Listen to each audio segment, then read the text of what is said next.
Hello students. पिछले lecture में मैंने असाइनमेंट दी थी आपको और उसमें से कुछ डाउट्स मुझे पूछे गए हैं। उसमें क्वेश्चन नंबर 1 का एफ नंबर का जो सब क्वेश्चन है उसके बारे में पहले देखते हैं। इसमें फंक्शन दिया है tan of 2x plus 3 और जिसका डेरिवेटिव निकालना है with the help of method of first principle. तो f ऑफ x है tan of 2x plus 3, तो हम x को रिप्लेस करेंगे x plus h से to find f of x plus h।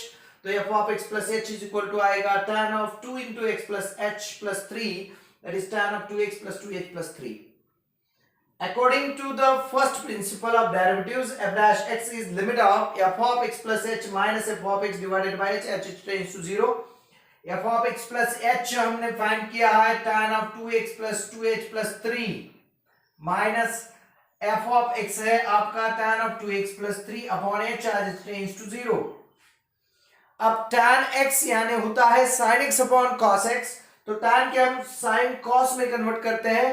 ये sin of 2x plus 2h plus 3 upon cos of 2x plus 2h plus 3 minus sin of 2x plus 3 upon cos of 2x plus 3। Now taking cross multiplication, we have the next step, limit of sin of 2x plus 2h plus 3 into cos of 2x plus 3 minus cos of 2x plus 2h plus 3 into sin of 2x plus 3 divided by h into ये दोनों का product यहां आएगा cos of 2x plus 3 into cos of 2x plus 2h plus 3 is equal to limit of। अब इसको अगर देखते हैं हम न्यूमरेटर को, तो ये sin into cos minus cos into sin, यानी ये sin of a minus b का फॉर्मूला हो गया। तो ये बनेगा sin of 2x plus 2h plus 3 minus 2x plus 3। जब इनका सब्ट्रैक्शन करेंगे तो 2x और 2x कैंसिल हो जाएगा, ये 3 और 3 कैंसिल हो जाएगा। यहां पे रहेगा sin of 2h अपॉन ये h, इसको सेपरेट किया और इनटू 1 अपॉन ये वाले दो टर्म्स यहां पे किए और हमने इसका लिमिट लिया। लिमिट लेने के बाद sin kh अपॉन h का लिमिट k होता है, इसका मतलब sin of limit of sin of 2h upon h, इसका लिमिट आएगा 2 इनटू 1 अपॉन h की जगह पे जब 0 लिखते हैं तो ये cos 2x plus 3 into cos of 2x plus 3, तो ये आएगा cos square 2x plus 3 और 1 upon cos square होता है sec square। तो आपका आंसर आएगा 2 into sec square of 2x plus 3। Okay,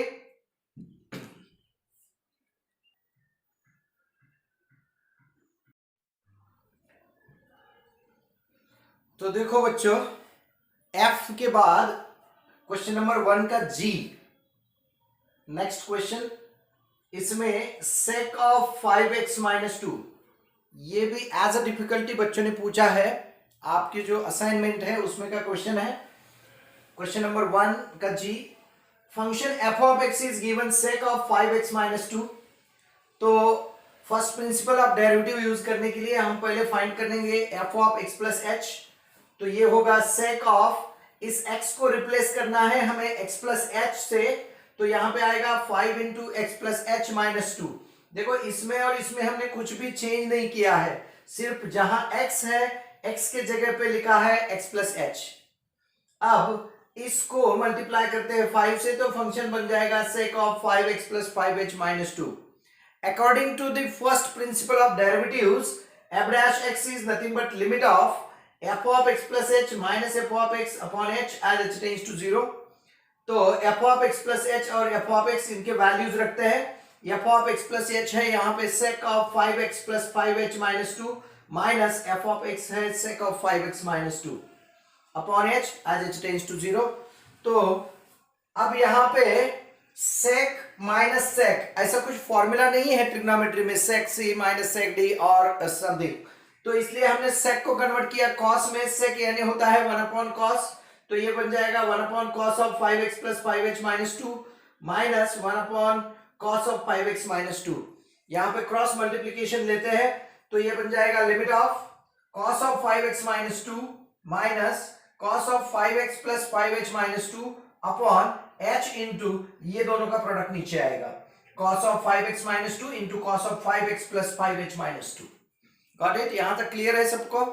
अब यहाँ पे टर्म हो गई cos माइनस cos, यानी cos c minus cos d का फॉर्मूला यूज करना पड़ेगा।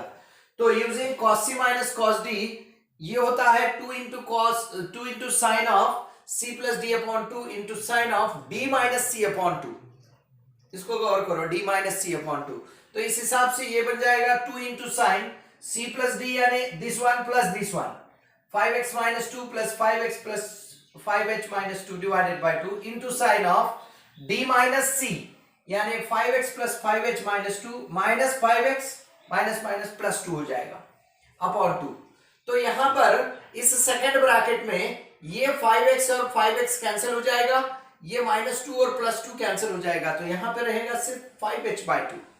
और इसमें ये 5x and 5x tan x, जब इसको 2 से डिवाइड करेंगे तो रहेगा 5x, ये माइनस 2 और माइनस 2 यानी माइनस 4 को 2 से डिवाइड करते हैं तो आएगा माइनस 2 प्लस ये 5h by 2 as it is रहेगा। तो ये जो 2 कांस्टेंट है उसको लिमिट के बाहर लिया, 2 into limit of sine of 5x minus 2 plus 5h upon 2 into sine of 5h upon 2 divided by h into cos of 5x plus 5h minus 2 into cos of 5x minus 2।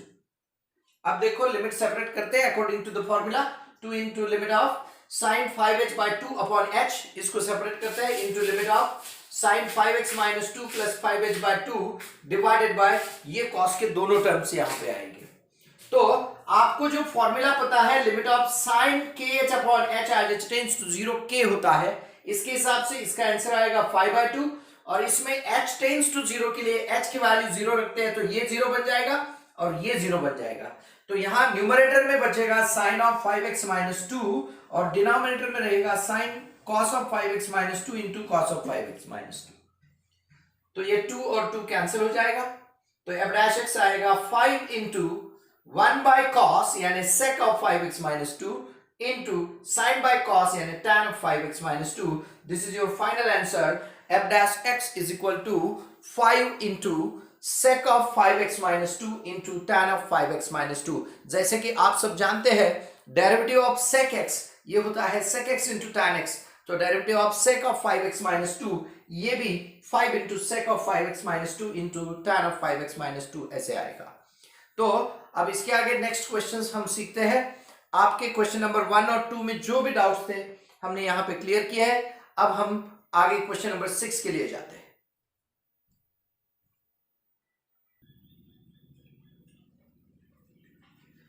Question number 6 के लिए देखो, question लिखा है discuss the continuity and differentiability of the function f of x at x is equal to 2 where function is defined as f of x is equal to step x if x belongs to semi open interval 0 to 4 where step is the greatest function।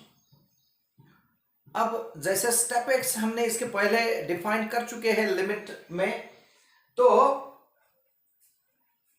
Step function हम इसको redefine करते हैं। जैसे given है f of x is equal to step x for x belongs to the semi open interval 0 to 4, यानी function का जो domain है वो डोमेन है सेमी ओपन इंटरवल 0 to 4। अब इसको रिडिफाइन करते हैं, therefore f of x can be written as, अब आपको पता है जो स्टेप फंक्शन होता है उसकी वैल्यू 0 से लेके 1 तक इसकी वैल्यू 0 होती है, यानी स्टेप फंक्शन में 0 पॉइंट समथिंग आया तो उसकी वैल्यू 0 आएगी। तो हम लिखेंगे ये 0 होता है फॉर 0 इज लेस देन और equal to x is less than 1, यानी 0 से लेके 0 के साथ 0 से लेके 0.99999999 एंड सो ऑन इस तक इसकी वैल्यू 0 होती है स्टेप फंक्शन की, इसलिए ये 0 हो गया। ये होगा 1 फॉर 1 इज लेस देन और equal to x is less than 2, ये होगा 2 फॉर 2 इज लेस देन और equal to x is less than 3, और ये होगा 3 फॉर 3 इज लेस देन और equal to x is less than 4। यानी ये फंक्शन f of x जब हम 0 to 4 इस open interval semi open interval में डिस्क्राइब करते हैं तो ये फंक्शन ऐसा बनेगा। 0 से 1 तक फंक्शन की वैल्यू स्टेप की वैल्यू हमेशा 0 होगी, 1 से लेके 2 तक इसकी वैल्यू 1 होगी, 2 से लेके 3 तक इसकी वैल्यू 2 होगी, 3 से लेके 4 तक इसकी वैल्यू 3 होगी।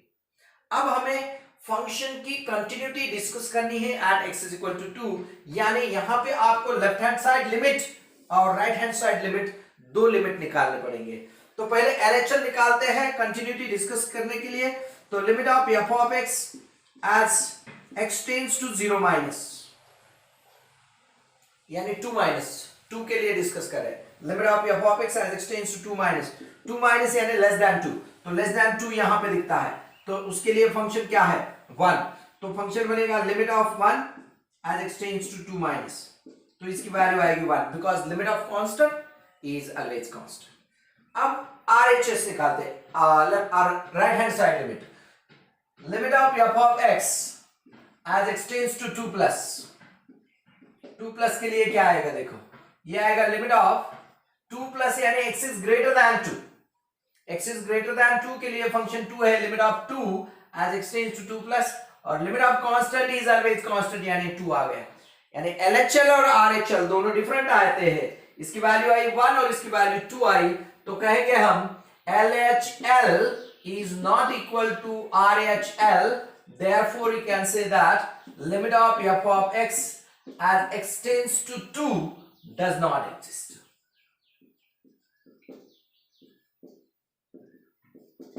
अब जब फंक्शन का लिमिट ही एग्जिस्ट नहीं होता तो क्या कहेंगे, therefore f of x is not continuous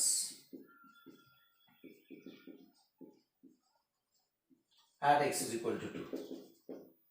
और अगर फंक्शन कंटिन्यूअस ही नहीं है तो हमने इसके पहले लेक्चर में हमने डिफरेंशिएबिलिटी एंड कंटिन्यूटी सीखा था, लेक्चर नंबर 4 में।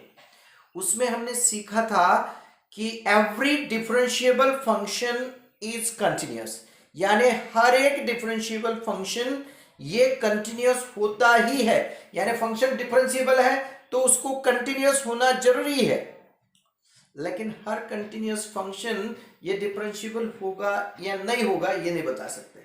लेकिन अब आगे जाके जब सोचते हैं अगर फंक्शन कंटिन्यूअस ही नहीं होगा, अब स्टेटमेंट अच्छे से देखो, every differentiable function is continuous, यानी फंक्शन डिफरेंशिएबल है तो उसको कंटिन्यूअस होना ही जरूरी है। इसका मतलब क्या है, फंक्शन अगर कंटिन्यूअस नहीं होगा तो वो डिफरेंशिएबल भी नहीं होगा, वो हो ही नहीं सकता। आपका लॉजिक चैप्टर भी हुआ है, उसमें आपने सीखा है कि conditional statement is always equivalent to its contrapositive, यानी P इंप्लाइज Q का meaning negation Q implies negation P के साथ होता है, यानी दोनों का मीनिंग सेम होता है। वैसे ही याद रखना, अगर फंक्शन डिफरेंशिएबल है तो वो कंटिन्यूअस ही होता है, और उसका कॉन्ट्रापॉजिटिव अगर फंक्शन कंटिन्यूअस नहीं है तो वो कभी डिफरेंशिएबल हो ही नहीं सकता। इसलिए हम लिखेंगे therefore f of x is not differentiable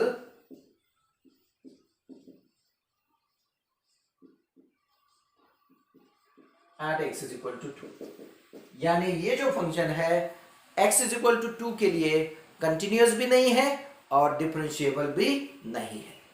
समझ में आया आपको? तो इसके आगे देखते हैं क्वेश्चन नंबर 7। देखो question number 7, test the continuity and differentiability of the function f of x is equal to 3x plus 2 if x is greater than 2 or is equal to 12 minus x square if x is less than or equal to 2 at x is equal to 2। इसके पहले का question और ये question same है, सिर्फ function में difference है। अब इसके पहले के फंक्शन में क्वेश्चन में फंक्शन दिया था स्टेप x, और स्टेप x को जब रीडिफाइन किया था तो रीडिफाइन करते समय हर एक इंटरवल में वो फंक्शन कांस्टेंट बन गया था, यानी 0 से 1 तक वो 0 था, 1 से 2 तक वो 1 हो गया, यानी हर इंटरवल में फंक्शन कांस्टेंट था। इसलिए हमने उसकी पहली कंटिन्यूटी चेक की, क्योंकि हमें पता है अगर फंक्शन कंटिन्यूअस नहीं होता है वो डिफरेंशिएबल नहीं होता है। लेकिन इस क्वेश्चन में हम डिफरेंशिएबिलिटी चेक करेंगे, अगर फंक्शन डिफरेंशिएबल आया तो फंक्शन ऑटोमेटिकली कंटिन्यूअस हो जाता है, लेकिन अगर फंक्शन डिफरेंशिएबल नहीं हुआ तो हमें इसकी कंटिन्यूटी भी चेक करनी पड़ेगी। तो पहले हम इसकी डिफरेंशिएबिलिटी चेक करते हैं, और डिफरेंशिएबिलिटी चेक करने के लिए हम f ऑफ 2 निकालते हैं। अब f ऑफ 2 यानी value of f of x at x is equal to 2, x is equal to 2 के लिए फंक्शन दिया है 12 माइनस एक्स स्क्वायर, तो यह आएगा 12 माइनस 2 स्क्वायर यानी 12 माइनस 4 इज इक्वल टू 8। अब इसका लेफ्ट हैंड साइड डेरिवेटिव निकालते हैं। L of f dash of 2 is equal to limit of f of 2 plus h minus f of 2 divided by h as h tends to 0 minus L लिखा है इसलिए h tends to 0 minus 0 minus है यानी function use करना है 12 minus x square यानी f of 2 plus h निकालते समय function 12 minus x square use करना है। इज इक्वल टू आएगा लिमिट ऑफ, यहां पे ब्रैकेट में आएगा 12 minus 2 plus h whole square minus f of 2 यानी x is equal to 2 के लिए वैल्यू आई है 8, यहां पे लिखा 8 divided by h as h tends to 0 minus is equal to limit of, ये 12 माइनस इसका स्क्वायर करते हैं और ये माइनस है इसलिए पूरा स्क्वायर नेगेटिव हो जाएगा, तो ये 4 minus 4h plus h square minus 8 divided by h as h tends to 0 minus।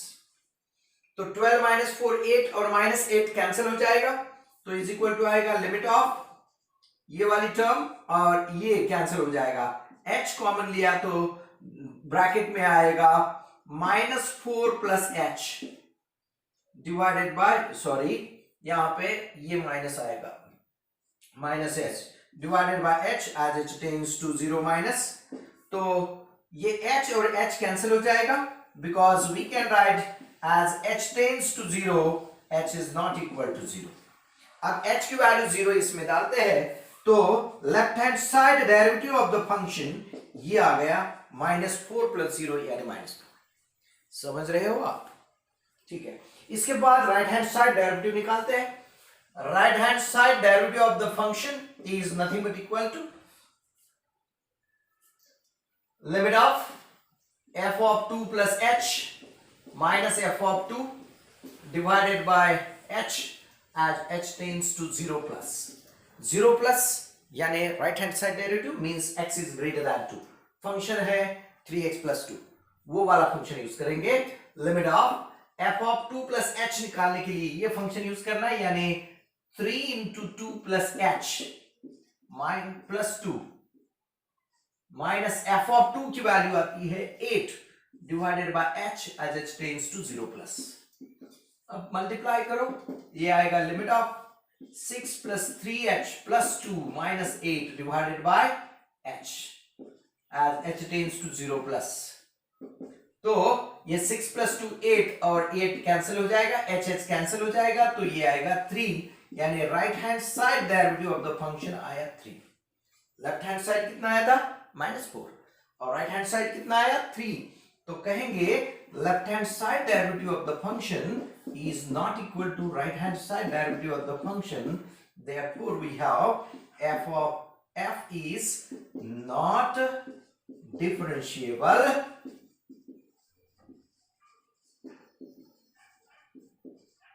at x is equal to 2। ये x is equal to 2 के लिए डिफरेंशिएबल नहीं है। और अगर ये डिफरेंशिएबल नहीं है तो हमें इसकी कंटिन्यूटी चेक करनी ही पड़ेगी। Now LHS left hand side limit of f of x as x tends to 2 minus। देखो क्यों कंटिन्यूटी चेक कर रहे हैं, क्योंकि फंक्शन डिफरेंशिएबल आता था तो every differentiable function is continuous, इसके आधार पे हम उसको कंटिन्यूअस कह सकते थे, लेकिन एज अ फंक्शन डिफरेंशिएबल नहीं आया तो हमें इसकी कंटिन्यूटी चेक करनी पड़ेगी।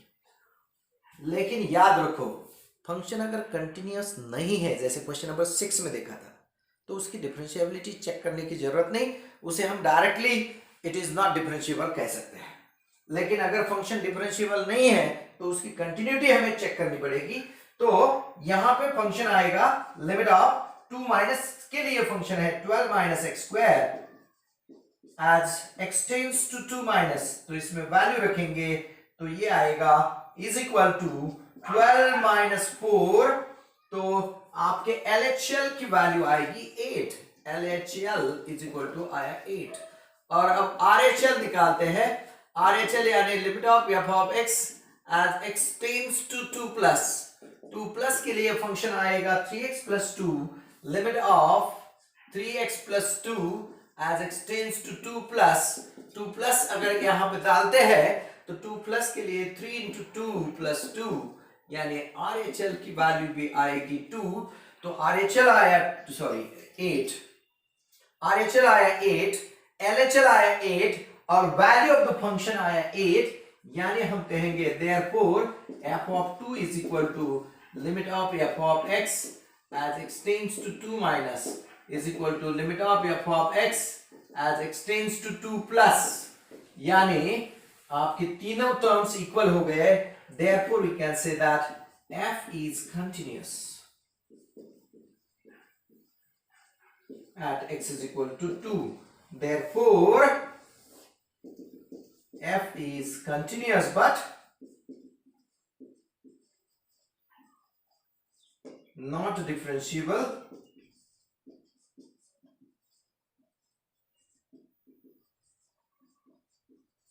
at x is equal to 2. समझ में आया सबको? ओके, अब इसके बाद देखते हैं क्वेश्चन नंबर 8।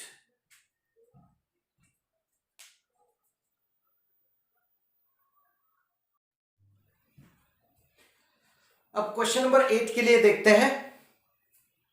क्वेश्चन नंबर 8 में कहा है if f of x is equal to sin x minus cos x, if x is less than or equal to pi by 2, 2x minus pi plus 1 if x is greater than pi by 2. Test the continuity and differentiability of the function at x is equal to 2.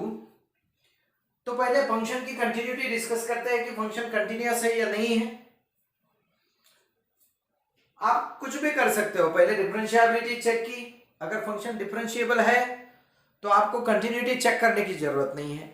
Function अगर differentiable नहीं है तो आपको function continuous है या discontinuous है ये check करना पड़ेगा। जैसे हमने पिछले क्वेश्चन में देखा, फंक्शन अगर डिफरेंशिएबल नहीं होता है तो वो कंटिन्यूअस हो भी सकता है।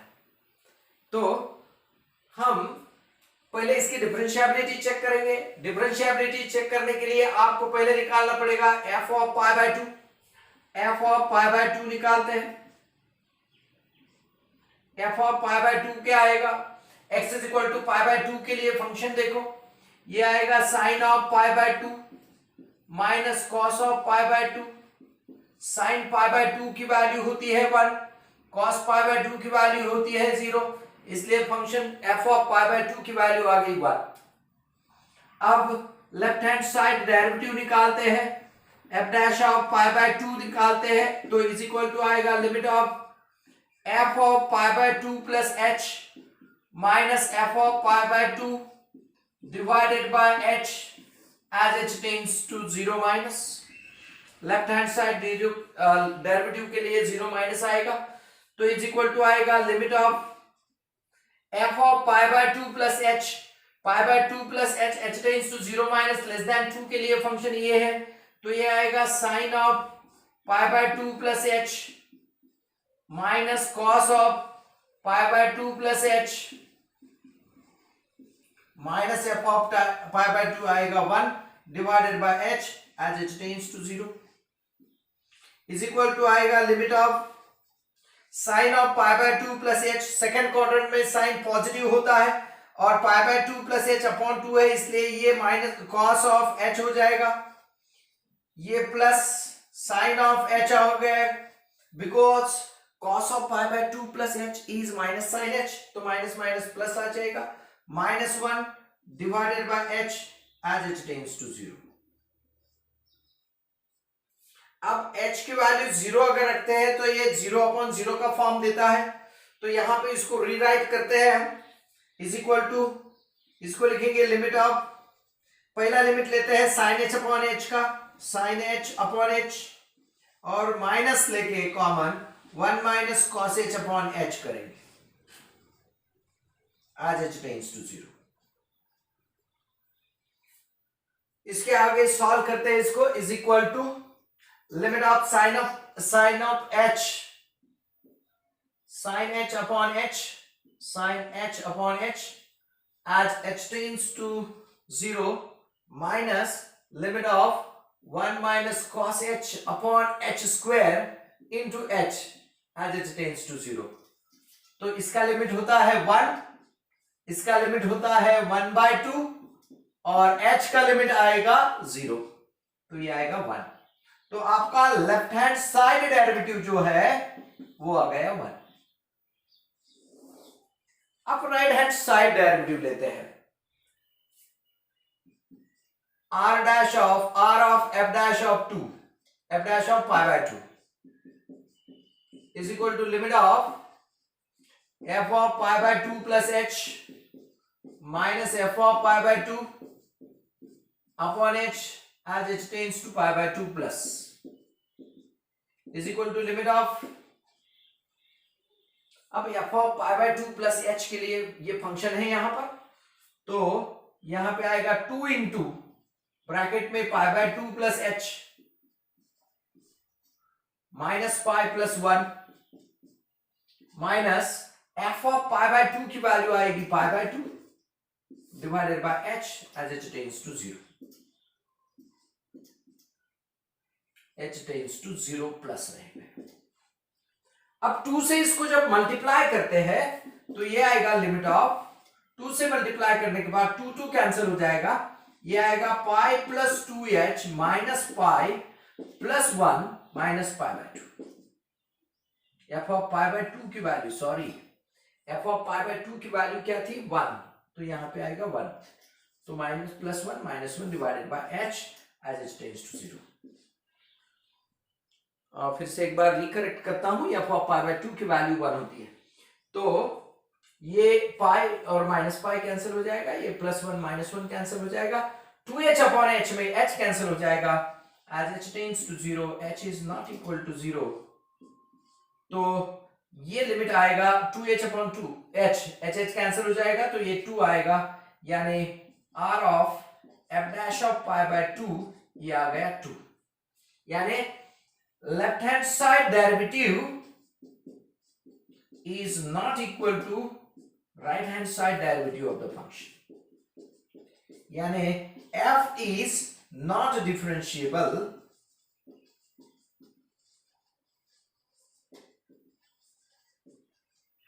at x is equal to pi by 2। अब अगर डिफरेंशिएबल नहीं है तो हमें उसकी कंटिन्यूटी डिस्कस करनी ही पड़ेगी।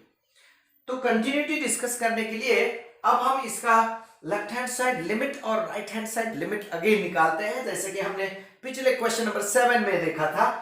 तो हम अब इसकी लेफ्ट हैंड साइड लिमिट और राइट हैंड साइड लिमिट निकालते हैं। लेफ्ट हैंड साइड लिमिट क्या आएगा, देखो LHL निकालेंगे, LHL यानी limit of f of x as x tends to pi by 2 minus, अब pi by 2 माइनस के लिए फंक्शन ये है, तो इज इक्वल टू आएगा limit of sin x minus cos x as x tends to pi by 2 minus, तो ये आएगा sin pi by 2 minus cos pi by 2, sin pi by 2 की वैल्यू 1 माइनस 0, यानी LHL जो है वो आ गया 1। अब RHL निकालते हैं, RHL is equal to limit of f of x as x tends to pi by 2 plus pi by 2 plus के लिए लिमिट ऑफ फंक्शन प्लस के लिए ये है 2x minus 2 pi 2x minus pi plus 1 as h tends to x tends to pi by 2 plus. अब इसकी value direct डालते हैं, x की वैल्यू पाई बाय 2 यहां पे डालेंगे, तो 2 into pi by 2 minus pi plus 1, तो ये आएगा 1। LHL की वैल्यू भी 1 आ गई और RHL की वैल्यू भी 1 आ गई, तो हम कहेंगे LHL is equal to RHL, यानी फंक्शन बन जाएगा कंटिन्यूअस। पहले हमें f ऑफ पाई बाय 2 हमने निकाला था, तो therefore we can say that f of pi by 2 is equal to limit of f of x as x tends to pi by 2 minus is equal to limit of f of x as x tends to pi by 2 plus। एकदम शुरू में हमने f of pi by 2 निकाला था, f of pi by 2 की value 1 आई थी, left hand side limit भी 1 है, राइट हैंड साइड लिमिट भी 1 है, तो तीनों वैल्यूज इक्वल है, तो हम कहेंगे f is continuous at x is equal to pi by 2. Hence we can say that hence f is continuous but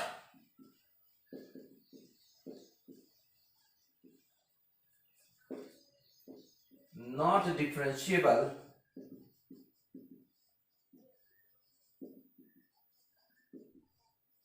at x is equal to pi by 2. यानी पिछले 3 क्वेश्चंस में हमने जो डिफरेंट टाइप के एग्जांपल्स देखे हैं, जैसे question number 6 में जो स्टेप फंक्शन दिया था उसमें हमने सीखा कि अगर फंक्शन कंटिन्यूअस नहीं है तो वो डिफरेंशिएबल नहीं होता, क्योंकि हमें जो थ्योरम सीखे हमने कंटिन्यूटी और डिफरेंशिएबिलिटी में, every differentiable function is continuous, इसमें इसका कन्वर्स हम देखते हैं कि function is not continuous then it is not differentiable, every differentiable is continuous, यानी फंक्शन अगर डिफरेंशिएबल होता है तो उसको कंटिन्यूअस होना जरूरी है। क्वेश्चन सिर्फ तभी आता है जब फंक्शन डिफरेंशिएबल नहीं आता है, तो हमें चेक करना पड़ता है वेदर इट इज कंटिन्यूअस और नॉट। समझ में आया? अगर फंक्शन कंटिन्यूअस आता है तो भी हमें चेक करना पड़ेगा वेदर इट इज डिफरेंशिएबल और नॉट। समझ में आता है? ओके, तो आज के लेक्चर में इतना काफी है। इसके आगे का जो क्वेश्चन नंबर 9 है आप होमवर्क के तौर पे सॉल्व करो। आगे हमें अलजेब्रा ऑफ डेरिवेटिव्स सीखना है। नेक्स्ट लेक्चर में हम अलजेब्रा ऑफ डेरिवेटिव्स के बारे में सीखेंगे। जब फंक्शन एडिशन के फॉर्म में दिया है, सब्ट्रैक्शन के फॉर्म में दिया है, मल्टीप्लिकेशन के फॉर्म में दिया है, तो उसका डेरिवेटिव कैसे निकालना, ये डेरिवेटिव के एप्लीकेशन कैसे यूज करना, ये हम आगे के लेक्चर में सीखेंगे। आज फिर से मैं एक असाइनमेंट दूंगा आपको, वो असाइनमेंट आपने देखनी है और सॉल्व करनी है। Okay, thank you.